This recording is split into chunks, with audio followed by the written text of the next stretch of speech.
예수님의 이름으로 기도하옵나이다. 아멘. 할렐루야. 아멘이 또 출장 갔어요. 할렐루야. 아멘이 다시 살아나야 돼요. 할렐루야. 할렐루야. 예배 중심은 말씀입니다. 말씀 들으면서 예배 드려야 되는데 어떻게 예배 드릴 수 있나요? 말씀 하나님이 임하실 때 아멘이 예배인 줄로 믿습니다.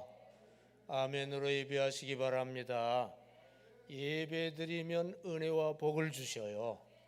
아멘으로 예배 드리는 자에게만 은혜와 복을 주십니다. 아멘으로 예배하시기 바랍니다. 이 시간 큰 은혜와 복을 주십니다. 아멘으로 받으세요. 아멘 하면 내 것 됩니다. 다 받으시기를 축원합니다.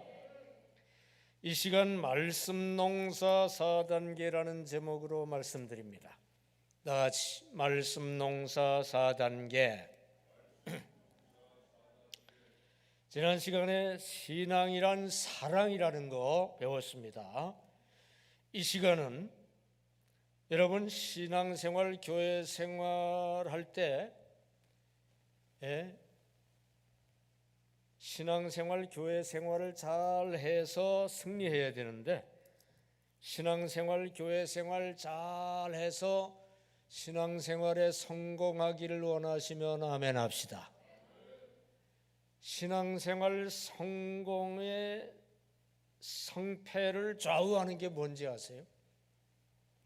신앙생활 성패를 좌우하는 것은 설교 시간에 말씀 듣는 일을 성공해야 신앙생활 성공하는 줄 믿습니다. 말씀 듣는 거 실패하면 신앙생활 실패해요. 실제로 신앙생활 잘하는 분들 보면은요, 설교 듣는 능력이 있어요. 말씀 듣는 일에 성공을 합니다. 그러면은 말씀 농사가 잘 되고요, 신앙생활이 성공하고요, 열매가 맺히고요, 축복이 임하고요, 구원을 받고요, 막 하나님의 역사를 체험하며 삽니다. 말씀 듣는 일에 성공해야 돼요. 오늘 말씀 듣는 일에 성공하는 비결을 가르쳐 드릴 텐데 잘 들으시고 이제부터 말씀 농사 성공하시기 바랍니다.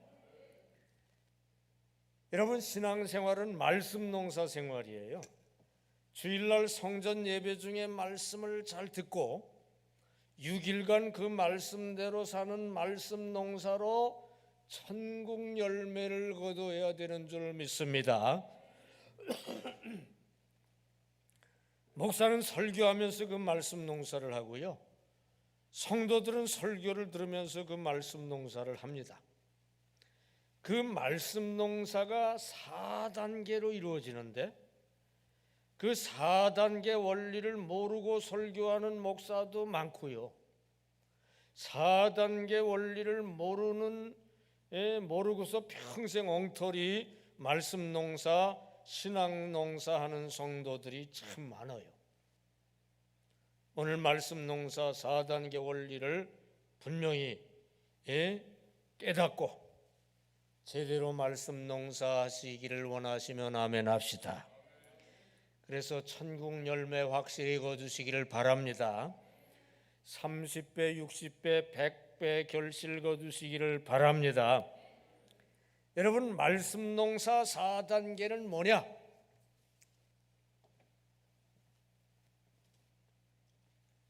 말씀 농사 4단계는 관찰, 해석, 상관, 적용입니다. 이걸 관해상적이라고 그래요. 다 같이 관찰, 해석, 상관, 적용 외우세요. 이게 중요합니다. 이거 몰라가지고 신앙 농사 제대로 못해요. 관해상적이라고 그럽니다. 다 같이 관찰, 해석, 상관, 적용. 자, 외웠죠? 첫째로 뭐예요? 관찰. 둘째로 뭐예요? 해석. 셋째로 뭐예요? 상관. 넷째로 뭐예요? 적용. 이거를 한마디로 뭐라 그런다고요? 관해상적. 다 같이 관해상적. 여러분, 우리가 말씀을 받을 때 맨 처음에 귀나 눈으로 받아요. 설교 말씀을 들을 때는 귀로 받고요. 성경 말씀을 읽을 때는 눈으로 받아요. 일단 귀와 눈으로 파악을 해야 돼요. 파악. 그 다음에는 머리로 이해를 해야 돼요. 그냥 귀로 듣기만 하고 이해를 못하는 분이 있어요. 머리로 깨닫고 이해를 해야 돼요. 근데 머리로 깨닫고 이해만 하면 안 돼요. 그걸 가슴으로 믿어야 됩니다. 믿어야 돼. 믿고만 있으면 안 돼. 온몸으로 실천을 해야 돼. 네. 그렇게까지 하면 이 말씀 농사 4단계가 잘 이루어지는 거고 열매가 맺히게 됩니다. 축복 열매가 맺혀요. 구원 열매가 맺혀요. 천국 열매가 맺혀요. 맨 먼저 뭐로 받아야 된다고요? 귀와 눈으로 받아야 돼. 이거 파악을 해야 돼. 그 다음에 머리로 깨달아야 돼. 이해해야 돼. 가슴으로 믿어야 돼. 온몸으로 실천해야 돼요. 이 말씀 농사 4단계 잘 하시기를 축원합니다. 아멘. 하는 분만 잘 될 것 같아요. 축원합니다. 일단 귀와 눈으로 파악하면서 관찰을 잘해야 돼요. 관찰. 네. 그 다음에 머리로 이해하면서 해석을 해야 돼요. 해석. 그러니까 이 성경을 읽을 때 자세히 읽어가면서 이게 무슨 내용이구나 관찰을 한 다음에 설교를 들을 때 저게 무슨 말씀이구나 관찰을 한 다음에 머리로 이해하면서 그걸 해석해야 돼. 여기에 담긴 하나님의 교훈, 하나님의 진리가 뭐구나 이걸 해석을 해내야 돼. 근데 이 해석만 하고 있으면 안 돼. 가슴으로 믿어야 돼. 가슴으로 믿으려면 요 해석된 교훈, 해석된 진리에 상관되는 많은 예화를 찾아봐야 돼. 성경 안에서 이 내용에도 보니까 그게 맞구나. 저 내용에도 보니까 그게 맞구나. 상관된 예화를 잘 살펴보면서 증명을 해야 돼요. 증명을 해야 믿어져요. 네. 상관된 우리의 삶에 있는 여러 가지 예화를 보면 맞아. 그렇구나. 증명을 해야 이게 믿어진다고. 가슴으로 믿어져요. 근데 믿고만 가만히 있으면 안 돼요. 믿어진 그대로 실제로 온몸으로 실천을 해야 되는데 온몸으로 실천하도록 적용을 해야 된다 이거예요. 이게 관해상적이요.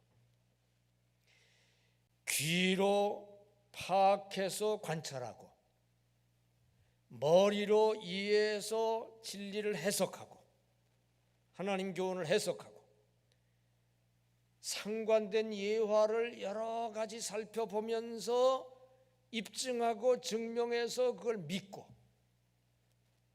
어떻게 나의 삶에 적용할까 잘 실천해서 적용해서 실천할 때 열매가 맺힐 줄로 믿습니다. 말씀에 담긴 좋은 것이 나의 삶에 열매로 다가올 줄로 믿습니다. 천국 열매가 맺히시기 바랍니다. 근데 이 말씀 농사를 방해하는 마음밭을 많이들 가지고 있어요. 네 종류의 마음밭이 있어요. 성경에 오늘 본문에 보면 첫째로 길가밭이 있고요. 둘째로 돌밭이 있고요. 셋째로 가시밭이 있고요. 넷째로 옥토밭이 있어요. 길가밭은 뭐냐? 씨가 기루에 떨어져서 땅속으로 안 들어가 새가 집어먹어요. 말씀이 귀에도 안 들어가 조름마귀가 잡념마귀가 뺏어가요. 어떤 사람은 설교만 시작하면 졸기 시작해요. 조름마귀에 사로잡힌 거예요. 그 사람은 말씀이 귀에도 안 들어가 새가 씨를 먹어가듯이 조름마귀 잡념마귀가 말씀을 먹어갑니다. 귀에도 안 들어와. 길가밭은 안 돼요. 개간해야 돼요. 어떤 사람은 돌밭이에요. 돌밭. 이스라엘은 거대한 안반에 흙이 얇게 덮여 있는 데가 많아요. 돌밭이요. 거기에 씨가 뿌려지면 일단 싹은 나지만 뿌리를 깊이 못 내려요. 바위 덩어리 때문에. 햇빛이 쨍 내리쬐면 말라버려요. 마음밭 중에 돌밭이 있어요. 귀로 듣기는 들어. 근데 머리로 이해까지 안 해. 그냥 생각도 안 해. 그냥 듣고 말아. 한 귀로 듣고 한 귀로 흘려. 그런 마음밭이 있어요. 그런 사람은 깊이 생각을 안 하기 때문에 설교를 통해 주어지는 하나님의 진리 교훈을 깨닫지를 못하고 이해를 못하고 그냥 건성으로 듣고 말아요. 그런 사람이 많아요. 여러분, 돌짝밭의 마음밭은 빨리 개간해서 설교를 들을 때, 말씀을 들을 때마다 깨닫고 이해하는 데까지 들어가야 될 줄로 믿습니다. 말씀에 담겨있는 교훈이 뭔지 잘 깨닫고 해석하는 자리까지 들어가야 될 줄로 믿습니다. 그 다음에 가시밭이 있어요. 가시밭. 이 가시밭은요, 씨가 떨어져서 뿌리를 나름대로 내려가지고 났어요. 싹이 나서 나름대로 잘 자라. 그런데 주변에 가시, 떨기, 잡초가 많아요. 근데 잡초 생명력이 더 왕성하거든요. 그래가지고 잡초의 기운에 쳐가지고 제대로 자라지 못하고 죽어요. 마음밭 중에 가시밭이 있어요. 말씀에 대한 열심보다 다른 거에 대한 관심이 더 강해. 세상 일에 대한 관심이 강하고 다른 거에 대한 열심이 더 강해. 그래가지고 이 말씀이 머릿속에는 그냥 이해까지는 됐는데 그걸 믿음까지 집어넣지를 못해요. 이런 가시밭은 빨리 개간해가지고 말씀을 깨닫고 이해하는 차원에 머물지 말고 믿는 차원에까지 들어가야 될 줄로 믿습니다. 그 다음에 네 번째로 옥토밭이 있어요. 옥토밭은 30배, 60배, 100배의 결실을 거둡니다. 이런 마음밭을 가지고 있는 분들은요, 집중해서 귀로 잘 들어요. 말씀을. 그리고 머리로 이해하면서 거기에 담긴 하나님의 교훈을 잘 해석하고 이해합니다. 그리고 여러 가지 예화를 통해, 상관 예화를 통해 깨달아요. 믿어요. 믿는 그대로 자기의 삶에 적용해서 잘 활용을 할 때 열매가 맺히는 거 아시기 바랍니다. 말씀 농사가 그렇게 되는 거 아시기 바랍니다. 이 말씀 농사를 잘 하려면 관해상적을 잘 알아야 돼요. 일단 말씀 들을 때 귀로 눈으로 잘 관찰을 하고요, 머리로 해석을 해야 돼요. 저기에 담긴 하나님의 교훈이 뭔지 해석을 해야 돼요. 그리고 여러 가지 상관 예화를 통해 믿음까지 가야 돼요. 상관 예화로 입증을 해, 증명을 해야 믿어지거든. 그 믿어야. 그리고 나서 나의 삶에 적용을 잘해가지고 실천함으로 열매를 거둬야 될 줄로 믿습니다. 제가 지금 설명한 게 조금 어렵죠. 쉽게 설명을 합니다. 자, 이 4단계. 첫째, 말씀 농사 4단계 첫 번째는 뭐냐? 관찰입니다. 다 같이 큰 소리로 관찰. 관찰을 잘해야 돼. 오늘 본문 마태복음 13장 4절에 길가밭 떨어지면은 새들이 먹어가요. 귀에도 안 들어오게 그냥 조롱마귀, 잡념마귀가 먹어갑니다. 그러면 안 돼. 일단 귀로 잘 듣고 눈으로 잘 보고 관찰을 하면서 파악해야 될 줄로 믿습니다. 그러니까 성경을 읽을 때도 유심히 정독을 해야 돼요. 다독은 전체를 파악하기 위한 거고요. 정독은 세부적으로 파악하기 위한 거예요. 유심히 정독을 해야 돼요. 설교자는 주석도 참고하면서 정독을 하면서 성경 사실을 자세히 파악합니다. 그래야 거기 담긴 하나님 교훈을 알 수가 있습니다. 자, 이제부터 관찰을 해봅시다. 자, 여러분 마태복음 9장 20절부터 22절까지 다 찾아보세요. 마태복음 9장 20절부터 22절까지 이걸 관찰을 해보겠습니다. 자, 관찰하면서 읽겠습니다. 마태복음 9장 20절부터 22절까지 시작. 12해 동안이나 혈루증으로 앓는 여자가 예수의 뒤로 와서 그 겉옷가를 만지니 이는 제 마음에 그 겉옷만 만져도 구원을 받겠다 함이라. 예수께서 돌이켜 그를 보시며 이르시되 따라 안심하라. 내 믿음이 너를 구원하였다 하시니 여자가 그 즉시 구원을 받으니라. 아멘. 자, 이제 관찰을 해봅시다. 20절에 몇 년 동안 혈루증으로 앓았다고요? 12해. 여러분 12달 혈루증으로 앓아도 얼마나 힘들어요. 근데 12년 동안, 그러니까 이 여인이 20살부터 혈루증을 앓았다면 32살까지, 이야, 이 결혼도 못했을 것 같다. 그러니까 얼마나 힘들어요. 인생 자체가 고통이요. 더군다나 당시 혈루증은 부정한 병이에요. 부정하니까 어디 거룩한 자리에 갈 수도 없어. 사람 앞에 나설 수도 없어. 인간관계도 다 깨져. 너무 힘든 거예요. 거기다가 이 약값으로 얼마나 많이 들었겠어요. 의사에게 찾아가서 얼마나 돈이 많이 들었겠어요. 재산상으로도 문제가 생겼어요. 여기에 돈 쓰느라고 가난에 빠졌어요.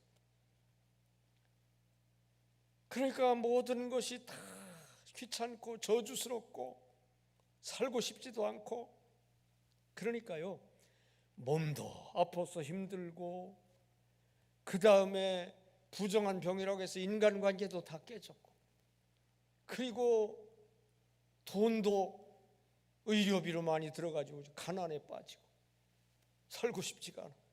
지옥이 따로 없어요. 이런 게 지옥입니다. 그러니까 12해라는 단어를 읽으면서 이런 것들을 생각하면서 관찰을 해야 되는 거예요. 이 여인이 예수님 소문을 들었어요. 근데 예수님이 메시아라는 거예요.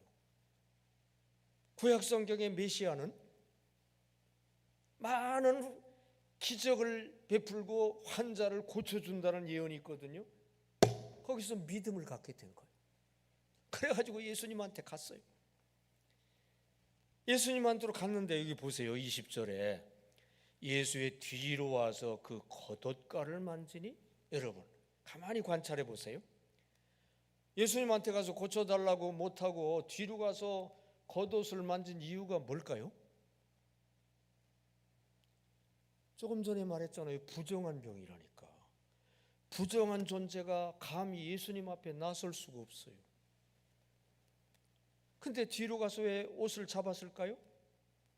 21절에 이는 제 마음에 그 겉옷만 만져도 구원을 받겠다 함이라.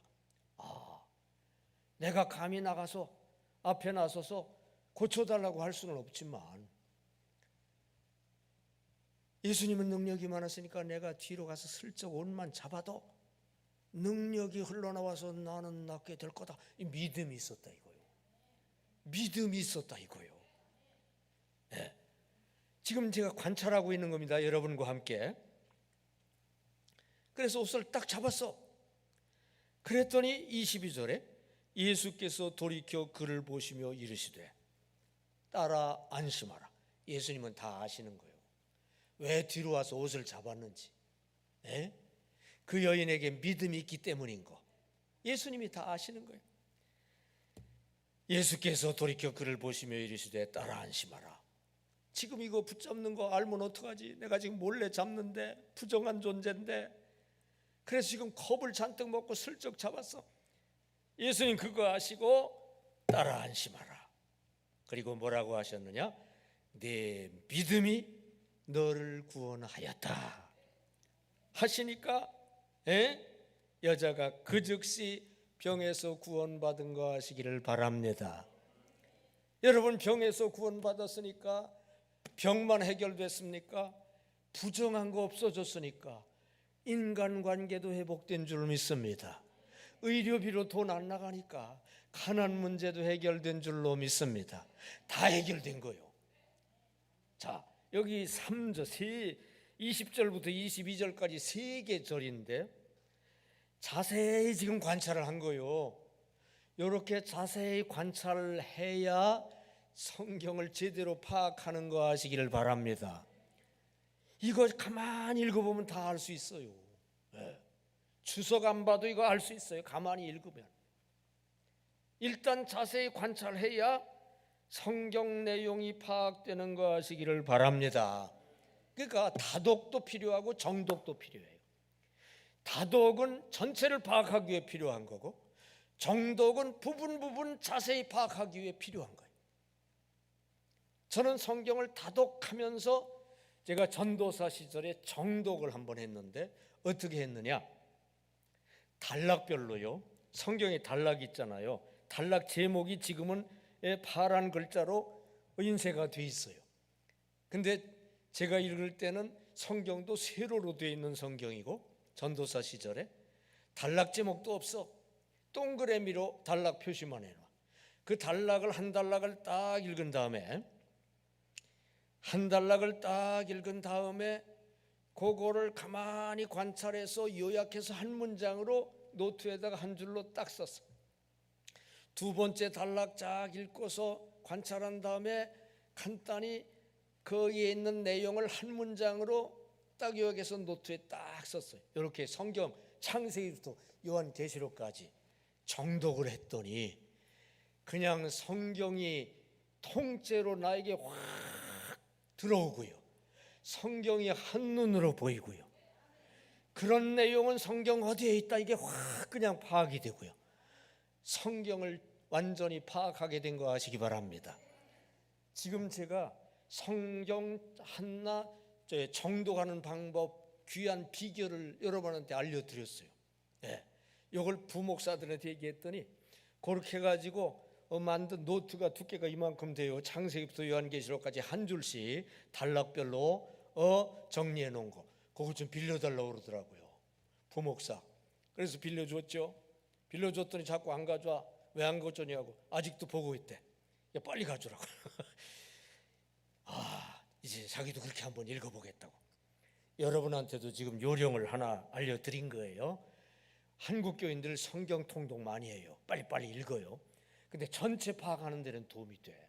근데 부분 확실히 관찰하며 파악해야 되는데 그렇게 하는 좋은 방법이 제가 지금 말씀드린 대로 단락별로 잘 관찰하면서 한 문장으로 요약하고, 잘 관찰하면서 한 문장으로 요약하고, 그러면 이게 되더라고. 이제부터 그렇게 성경을 정독 한번 하실 분 아멘 합시다. 아멘 했어요. 실천하세요. 이게 빨리 하면 한 1년 정도 걸리고, 그래도 조금 늦게 하면 몇 년 걸려요. 이거 빨리 해가지고 지금부터 시작해서 1년 안에 한번 끝내보죠. 계획을 딱 세워가지고 1년에 끝내려면 하루에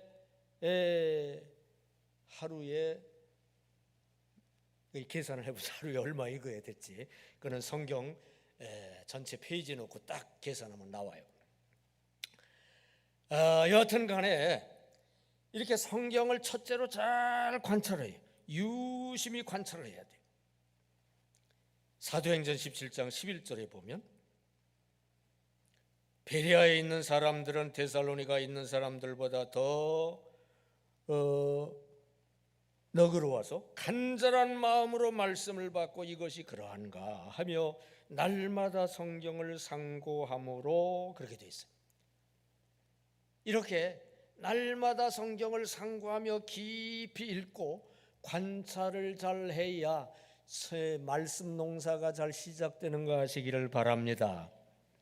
성경을 확대경으로 세심히 관찰하면요, 분명히 거기에 깊은 하나님의 교훈과 진리가 담겨 있어요. 스코틀랜드 한 식물학자가 언덕 위에서 유럽산 꽃들인 히드의 확대경을 대고 유심히 관찰하고 있었어요. 그는 그 오묘함에 도취돼 시간 가는 줄 몰랐습니다.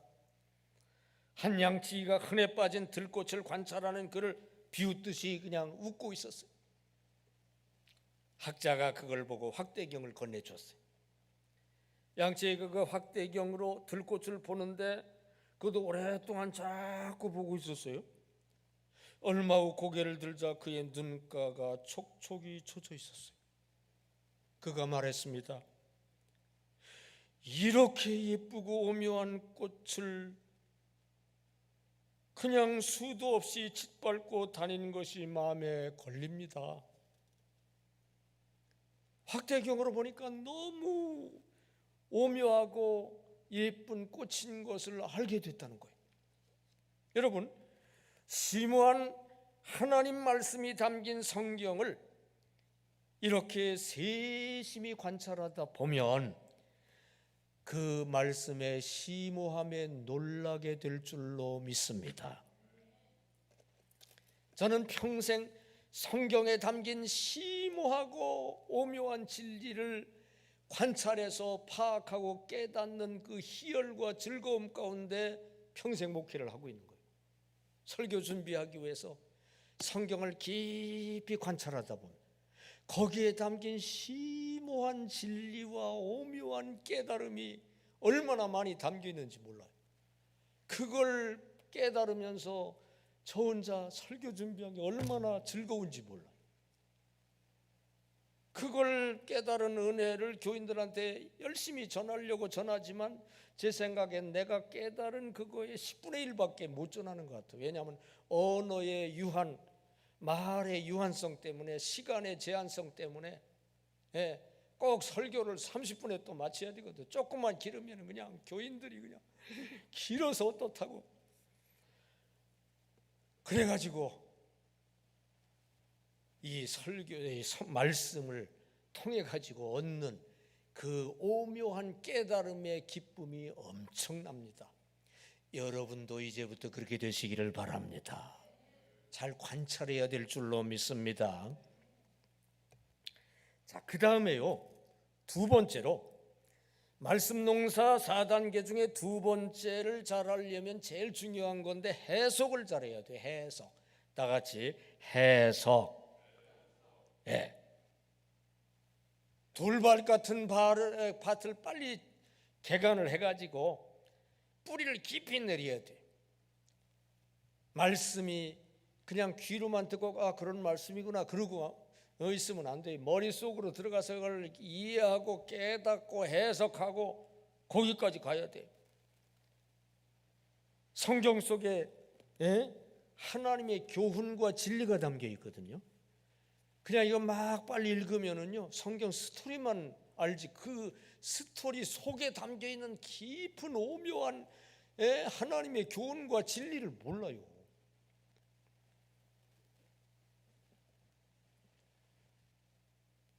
성경 속에 하나님의 교훈과 진리를 이해해야 믿어지는데, 저는 성경 속에 일단 관찰을 한 다음에 이게 왜 그렇지요 하나님? 꼭 물어봐요. 그러면 하나님이 어김없이 알려주셔요. 왜 그렇다? 원리를 알려주셔요. 진리를 알려주셔요. 성경 속에 담겨있는 교훈을 알려주셔요. 그러면 그걸 깨달으면 너무 시원하고 너무 그냥 오묘하고 좋아요. 너무 좋아. 자, 한번 봅시다. 조금 전에 혈루증 여인 거기 이제 펴놓고 계셔요.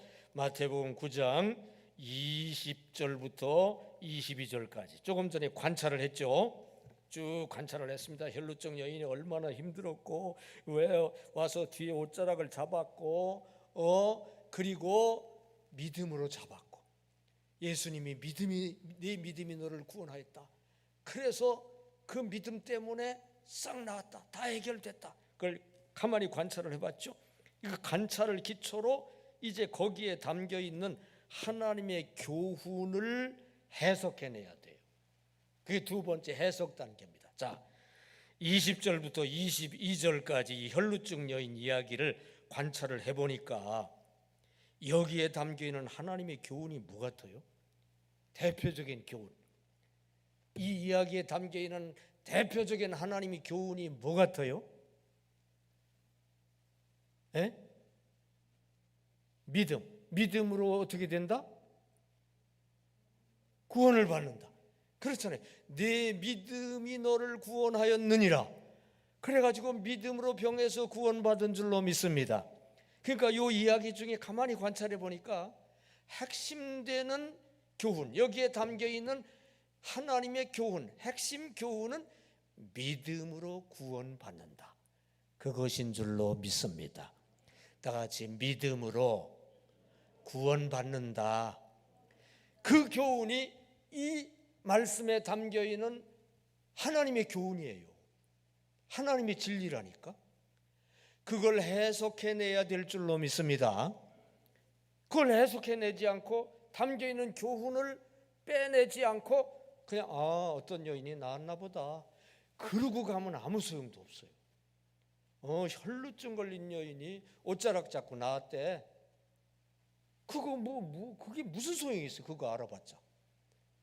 그 관찰을 한 다음에 거기에 담겨 있는 하나님의 교훈을 해석해내야 될 줄로 믿습니다. 그게 핵심이요.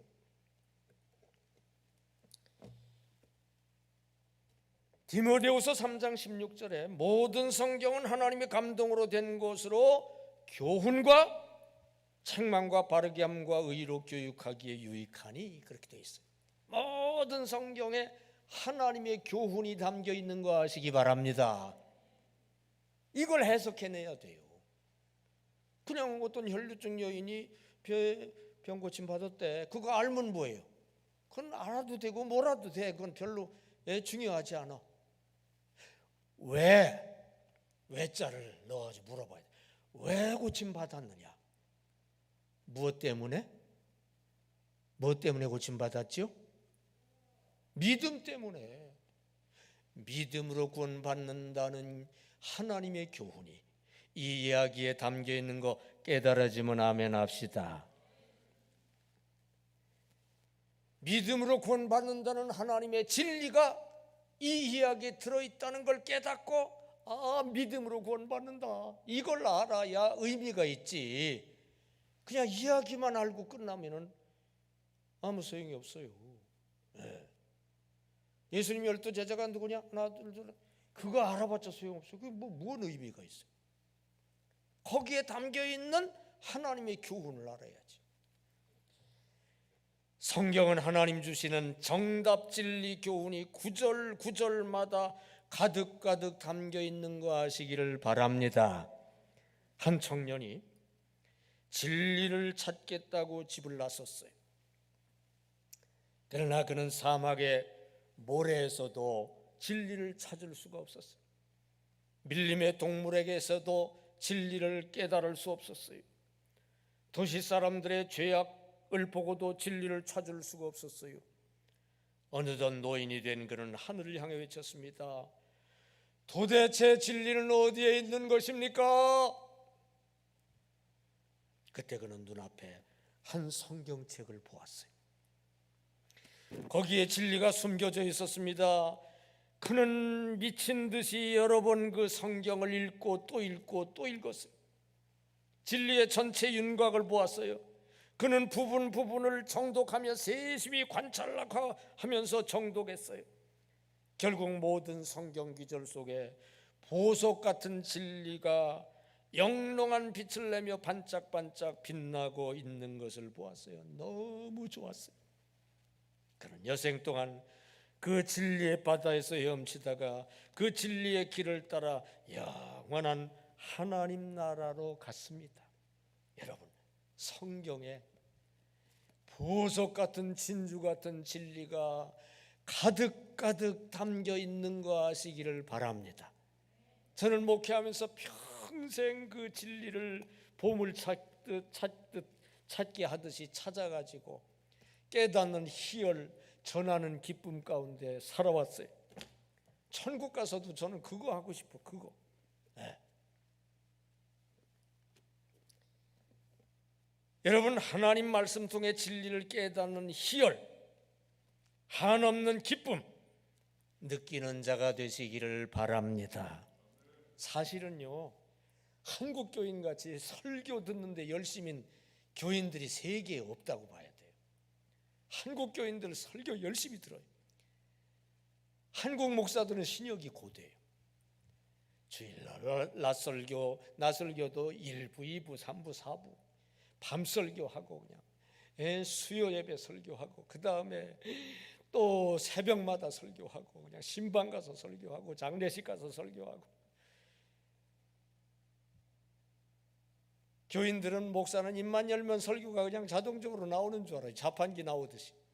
아니에요. 설교 한 편 준비하는데 그냥 혼신을 다 기울여야 돼요.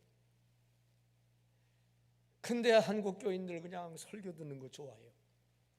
그리고 교회 와서 설교 듣고 집에 와서 텔레비 켜고 또 설교 들어. 운전하면서 또 설교 들어. 와, 설교에 대한 열심이 대단해. 이거 아주 귀중한 거예요. 그래서 한국 교회가 부흥된 겁니다. 네. 이 시간도 여러분 열심히 말씀 듣고 있잖아요. 이 밤 시간에 그거 아주 소중한 거예요. 그런데 그냥 열심히 듣기는 듣는데 진리 속으로 들어가야 됩니다. 진리를 깨달아야 됩니다. 말씀에 담겨있는 하나님의 교훈을 깨달아야 돼요. 안 그러면은 그냥 겉만 하는 것이 되거든. 여러분, 말씀 속에 담겨있는 진리를 해석해내는 능력을 갖게 되시기를 바랍니다. 지금 말씀드린 대로 지금 여기 세 규절 20절부터 22절까지 이걸 관찰하고서 거기에 담겨있는 교훈 진리를 뽑아내는 걸 지금 했잖아요. 그런 식으로 하면 돼요. 그런 식으로. 어떤 성경 구절이든지 유심히 관찰한다면 여기에 담겨있는 교훈이 뭐지? 가만히 보면 있어요. 그걸 뽑아내면 될 줄로 믿습니다. 그 목사만 뽑아낼 수 있는 게 아니에요. 교인도 뽑아내는 능력이 있어요. 교인이 그걸 뽑아내면서 은혜 받는 것을 뭐라고 하느냐? 큐티라고 해요. 큐티. 지금 제가 큐티의 4단계를 이 시간 설교하고 있는 거예요. 큐티의 4단계가 관찰, 해석, 상관, 적용입니다. 시중에 큐티 교재들이 많이 있어요. 거기 가서 보세요. 맨 처음에 관찰 부분이 나와요. 혈루증 여인이 이렇게 힘들었고 이래서 돈도 많이 들었고 그런 내용이 나와요. 그 다음에 해석 내용이 나와요. 믿음으로 구원받는다는 사실입니다. 믿음으로 구원을 받습니다. 그런 내용이 나와요. 그 다음에 상관, 요거는 조금 상관된 예화는 엄청 분량이 많아요. 그러니까 그건 생략하고 그 다음에 적용으로 대부분 큐티 교재가 넘어갑니다. 큐티 교재 없어도요, 오늘 설교 잘 듣고 이 4단계 관해상적, 관찰, 해석, 상관, 적용 요 식으로만 하면은요 얼마나 은혜스러운지 몰라요.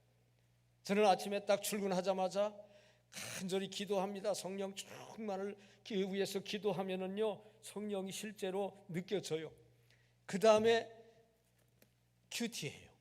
말씀 순서대로 요즘 마태복음 지금 마태복음 9장 하고 있어요. 마태복음 9장 단락별로 읽고서 관찰하고 그 다음에 거기서 담겨있는 하나님의 교훈을 해석해서 뽑아내고 그거에 상관된 예화들을 여기저기서 찾아보고 그리고서 나의 삶에 적용하고 관찰, 해석, 상관, 적용.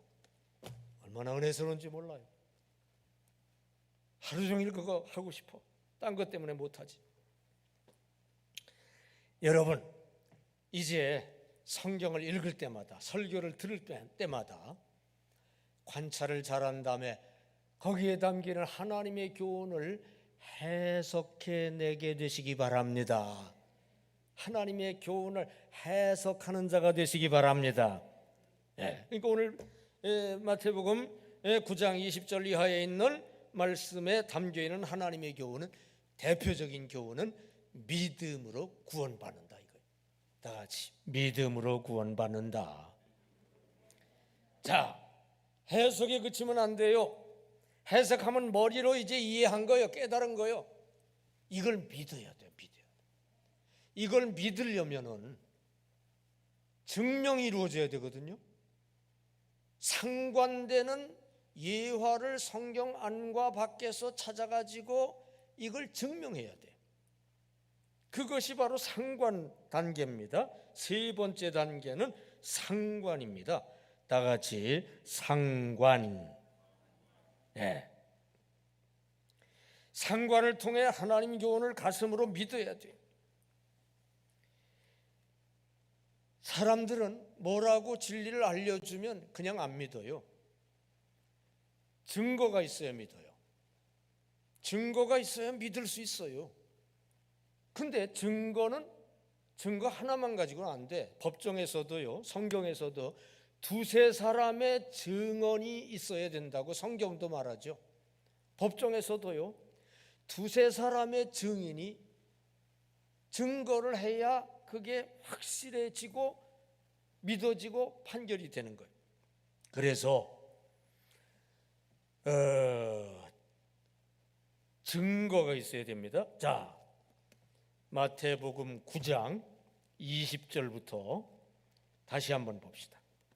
마태복음 9장 20절부터 22절까지 혈루증 이야기 관찰해 보니까 거기에 담겨 있는 하나님의 교훈을 믿음으로 구원받는다, 그거라 이거예요. 자, 믿음으로 구원받는다는 사실이 성경 안에도 여기저기 있어요. 믿음으로 구원받는다는 교훈, 이걸 입증하는 예가 성경에 많다니까. 믿음으로 우선 질병에서 구원받은 예만도 수두룩합니다. 백부장 하인, 그냥 말씀으로만 해도 집에 있는 하인이 나올 줄로 믿습니다 했더니 믿음을 칭찬하시고 내 믿음대로 될지어다. 그러자 집에 있는 하인이 나왔어. 믿음으로 구원받은 줄로 믿습니다.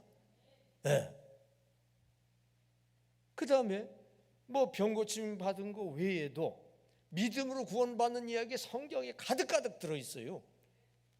또 뭐가 있습니까? 믿음으로 구원받은 이야기요.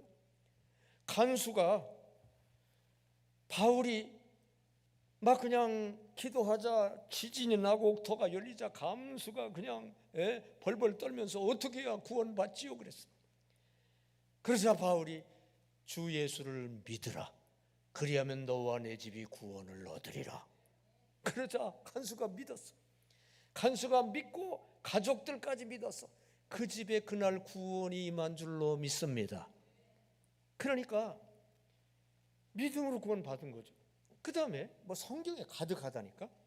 지금 불뱀에 물려 사람들이 죽어가고 있어요. 구약 시절에 모세에게 가서 어떻게 좀 중보기도 좀 해달라고. 모세가 중보기도자 하나님이 구리뱀을 높이 매달아라. 누구든지 와서 믿고 바라보면 다 구원받으리라. 불뱀에 물려 죽어가던 자가 믿고 바라보자 다 구원받은 거 하시기 바랍니다. 믿음으로 구원받은 것. 그와 같이 예수님이 십자가에 높이 매달릴 텐데 믿고 바라보는 자는 구원받으리라. 요한복음 3장 14절부터 16절까지 혹시 외우는 분은 외웁시다. 요한복음 3장 16절은 대부분 외우지요. 14절부터 외워야 돼요. 자, 한번 외웁시다. 모세가 시작. 모세가 광야에서 뱀을 든 것 같이 인자도 들려야 하리니 이는 그를 믿는 자마다 영생을 얻게 하려 하심이라.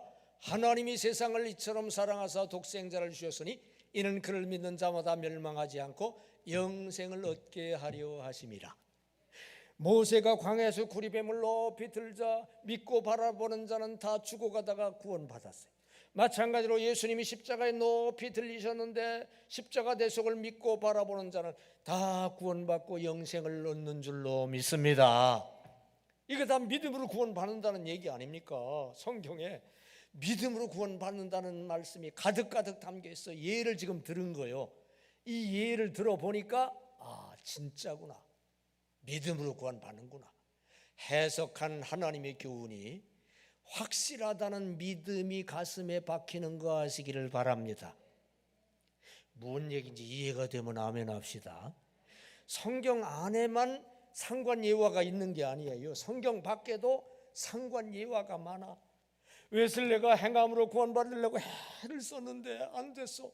근데 1738년 5월 24일 말씀을 듣는 순간 마음이 이상하게 뜨거워지더니 그냥 믿어졌어. 그 순간 구원받은 거 하시기 바랍니다. 네. 이렇게 성경 밖에도 믿음으로 구원받은 예가 수두룩해요. 이런 예를, 상관된 예를 갖다가 댈 때 믿음으로 구원받는다는 이 하나님의 교훈이 확실하다는 믿음이 가슴에 담기는 거 아시기 바랍니다. 이 상관된 예화를 성경 안과 밖에서 자꾸 찾아보는 거예요. 그 상관 과정을 거칠 때 입증이 되고 믿어지는 역사가 일어날 줄 믿습니다. 이해가 되면 아멘 합시다. 네. 그래서 큐티 할 때도 성경 관찰을 한 다음에 거기 교훈을 뽑아낸 다음에 거기에 상관된 예화가 큐티 교재에는 없어. 그러니까 거기서부터는 성경을 통해 내가 찾아보는 거예요. 상관된 예화. 예를 들어서 믿음으로 구원받는다는 교훈이라면 믿음으로 구원받은 이야기 엄청 많아요. 성경 밖에도 많고 몇 개 찾아보다 보면 확실하구나. 믿음으로 구원받는 게 진짜 확실하구나. 믿어질 줄로 믿습니다. 자, 이제 믿었어. 믿고서 거기 있으면 아무 소용없어요. 행함이 없는 믿음은 무슨 믿음이라고요? 죽은 믿음이요. 이제 행해야 돼. 믿은 대로. 지금 믿음으로 구원받는다는 사실을 믿었어. 그럼 행해야 돼. 행해야 돼. 행하기 위해서는 나의 삶에 적용이 돼야 돼요. 네 번째는 적용 단계입니다. 어떻게 적용할까요? 결론부터 얘기해서 어떻게 적용할까요? 예를 들어서 목사님 설교 후에 아픈 때 손대고 손대라고 하고 기도하실 때 그때마다 내가 그 말씀대로 기도대로 이루어진 걸 믿어야 되겠다. 영상을 그리면서 믿어야 되겠다. 지난주 이 시간에 제가 그 믿음의 원리에 대해서 설교했는데요. 3대 원리, 영상의 원리, 언어의 원리, 행동의 원리. 영상을 그리면 믿어야 되겠다. 그때 믿음으로 내가 병에서 구원받아야 되겠다. 자기에게 적용시키는 거예요. 이 네 번째 단계가 적용인 거 아시기를 바랍니다. 다 같이 적용까지 가야 돼요. 적용을 통해 하나님의 교훈을 온몸으로 실천을 해야 됩니다. 자, 혈루증 여인입니다. 혈루증 여인 관찰을 해보니까 너무 힘들었고 그랬는데 믿음으로 믿음으로 구원받는다는 교훈이 여기 들어있구나. 이 믿음으로 구원받는다는 교훈이 진짜일까? 성경 여기저기 모세가 구리뱀을 든 거, 그 다음에 또 간수가 믿음으로 구원받은 거, 웨슬리가 믿음으로 구원받은 거 보니까 믿음으로 구원받는다는 교훈은 진짜구나. 확실히 믿어지게 된 줄로 믿습니다. 그러면 이제 거기에 그치면 안 되고 적용을 해야 된다. 자, 그럼 내가 믿음으로 구원받으려면 어떻게 해야 되지? 기본적으로 내가 예수 믿고 구원받았고 그 외에 믿음으로 뭘 구원받아야지? 아까 말씀드린 대로 치유기도 하실 때 그걸 믿음으로 이렇게 구원받아야 되겠다 등등 자기에게 필요한 상황을 생각하며 자기에게 그걸 적용시키면 될 줄로 믿습니다. 이 관해상적, 관찰, 해석, 상관, 적용의 4단계, 말씀을 통해 은혜 받는 4단계, 성경 읽을 때 은혜 받고 설교할 때 은혜 받고 큐티할 때 은혜 받는 4단계에 대해서 이해가 된 분 아멘 합시다. 그렇게 해가지고 우리가 은혜 받는 생활을 제대로 해야 돼요. 건성으로 그냥 교회 왔다 갔다만 하고 설교 시간에 설교만 시작하면 딴 생각이 들고 잡념에 빠져서 그냥 헤매다가 혹은 졸다가 설교 끝나면 그냥 또 가고 왔다 갔다만 성경 읽으라고 자꾸 해서 읽을 때 그냥 아유 이거 빨리 좀 뛰어야 되는데 그냥 생각도 안 하고 그냥 읽어 그냥 기계적으로. 그러면 안 돼요. 지금 말씀 농사를 잘 져야지 신앙 농사가 제대로 되고 축복 열매가 제대로 맺히고 천국 열매가 제대로 맺히는데 말씀 농사를 그렇게 건성으로 하면 안 돼. 일단 교회 가서 말씀 들을 때마다 정신 바싹 차려야 돼요. 오늘 내가 말씀 농사 잘해야 된다.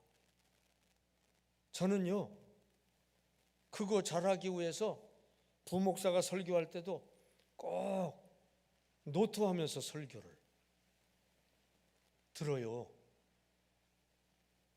저도 노트 안 하면서 설교 들으면 그냥 대충 듣다가 끝나더라고요. 제대로 듣기 위해서 꼭 노트하면서 설교를 들어요. 노트를 뭐 했습니다까지 쓸 거 없어. 골자만 단어만 몇 개 써도 그냥 탁탁탁 기록이 돼요. 어떻게 노트를 쓰면 되느냐? 요령. 관해상적으로 노트 쓰면 돼. 이게 관찰 부분이구나. 이 성경 관찰하는 것을 지금 설교하고 있구나. 맞아. 혈루증 여인이 힘들었지. 진짜 이게 경제적으로도 힘들고 그 다음에 경제적으로 힘들다. 경제 그 다음에 이게 인간관계도 지금 단절이 됐을 거예요. 인간관계 이게 너무나 아프고 힘들었을 거야. 이 관찰 부분에 딱 쓰고 그 다음에 이거 이제 해석 부분이구나. 이제 설교를 들을 때 제가 부호를 써요. 관찰 부분에서는 별표를 쓰고서 메모를 하고 해석 부분에서는 이 작대기 3개 긋는 표시를 하고서 그 다음에 해석을 한 문장으로 딱 쓰고 믿음으로 구원받는다. 그 다음에 상관 예화 부분은 이 참고 표시 있죠. 참고 표시. 참고 표시를 하면서 모세 구리뱀. 모세 구리뱀만 쓰면 내용은 다 들어있어. 그 다음에 간수의 구원. 내용 다 들었어요. 웨슬리의 구원. 내용 다 들었어요. 간단히 쓰면 다 돼요. 그 다음에 상관 예화 쓴 다음에 마지막 적용할 때는 동그라미 2개를 표시를 합니다. 이건 제가 평생 제가 쓰는 내용인데 모든 설교는 관해상적으로 구성됩니다. 근데 대부분의 목사님들이 이 원리를 잘 몰라가지고 그냥 적당히 그냥 하는데 분석해 보면 어떤 목사님은 그냥 예화로 시작해서 예화로 상관만 자꾸 하는 분이 있어요. 어떤 목사님은 시종일관의 해석 부분만 얘기하는 분이 있고요. 어떤 부분에 성경만 설명하다 끝나는 분이 있고 그러면 안 돼요. 성경 관찰한 다음에는 그 다음에 하나님의 교훈 해석이 나와야 되고 그 다음에는 상관 예화가 여러 개가 나와야 돼. 그 다음에는 꼭 적용을 꼭 하고 마쳐야 돼. 제가 지금 하는 얘기가 뭔 얘기인지 이해가 되면 아멘 합시다. 설교 들을 때 그렇게 들어야 귀에 쏙쏙 들어와요. 안 그러면 그냥 대충 듣다가 마는 거예요. 목사인 저도 메모까지 하면서 그걸 듣는데 여러분이 그냥 들어가지고 힘들어. 제가 메모하는 이유는요 여러 가지예요. 메모를 안 하면은 저도 졸리는 수가 있더라고. 또 잡념이 생겨서 딴 생각 잔뜩 하는 경우가 있다. 메모를 하면은 잡념이 생길 수가 없어요. 졸릴 수가 없어요. 지금 이거 쓰고 있는데 어떻게 졸아? 집중이 돼요. 그다음 메모하면 정리가 쫙 돼요. 그다음 메모하면 관해상적이 분류가 딱딱 돼요. 전체적인 설교가 쫙 정리가 됩니다. 그래서 설교를 듣다 보면 부목사들 설교할 때 보면 제대로 못해 관해상적을, 그럼 내가 관해상적을 해가면서 들어. 아, 여기에는 지금 상관예화가 빠져 있구나. 그 상관예화 몇 가지를 제가 집어넣어. 아, 이게 교훈이 정리가 안 돼 있구나. 그럼 내가 교훈을 거기다 정리해 놔. 해석 교훈. 이게 적용을 안 하고 넘어가네. 내가 거기다 적용을 써. 그러니까 여러분이 요것만, 요령만 제대로 알면은 어떤 설교를 들어도, 훌륭한 설교든 시원찮은 설교든 다 은혜 받게 되는 거 아시기 바랍니다. 잘 이해하고 있는지 모르겠어. 이해가 되는 분 아멘 합시다. 이제부터 그런 식으로 해서 설교받아 은혜 받을 분 아멘 합시다. 성경 읽을 때마다 은혜 받을 분 아멘 합시다. 말씀 농사 잘해야 돼요. 이걸 잘하면은 신앙 성공하는데 말씀 농사를 못하니까 신앙이 성장도 안 되고 재미도 없고 늘 그렇게 돼요. 결심하고 그래도 교회 와서 등록하고 교회 다니는데 이 말씀 농사를 잘하기 시작하는 분은 교회 다니는 게 너무 좋고, 그냥 설교 듣는 게 너무 좋고, 그냥 신앙생활이 너무 좋고, 아멘 하는 분이 한 분도 없어요. 너무너무 좋고, 말씀이 너무너무 좋고, 말씀 농사가 너무 잘 되고, 열매가 주렁주렁하고, 축복 열매가 주렁주렁하고, 천국 열매가 막 맺히고요. 너무 행복하고 좋게 되는 거예요. 아까 말씀드린 대로 사랑 핵심을 꽉 붙잡아야 이루어질 뿐 아니라 실제로는 말씀 농사를 잘해야 돼요. 말씀 농사. 이제부터 말씀 농사 잘하실 분 아멘 합시다. 말씀 농사는 4단계로 정확하게 해야 돼요. 첫째가 뭐라고 그랬죠? 관찰이요, 관찰. 두 번째가 뭐라고 그랬죠? 해석이요. 세 번째가 뭐라고 그랬죠?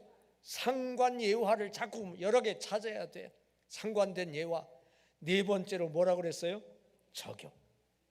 관해상적 잘해야 돼요. 다 같이 관해상적. 관해상적. 명심하세요. 이 말씀 농사가 신앙생활이요. 단적으로 신앙생활은 설교 말씀 듣고 그대로 살다가, 설교 말씀 듣고 그대로 살다가, 이게 신앙생활 아닙니까? 말씀 농사 잘해야 돼. 그 적당히 안 돼. 관해상적이 확실해야 돼. 말씀 들을 때마다 관찰 잘하고 거기서 하나님의 교훈을 해석해 내야 돼요. 뽑아내야 돼.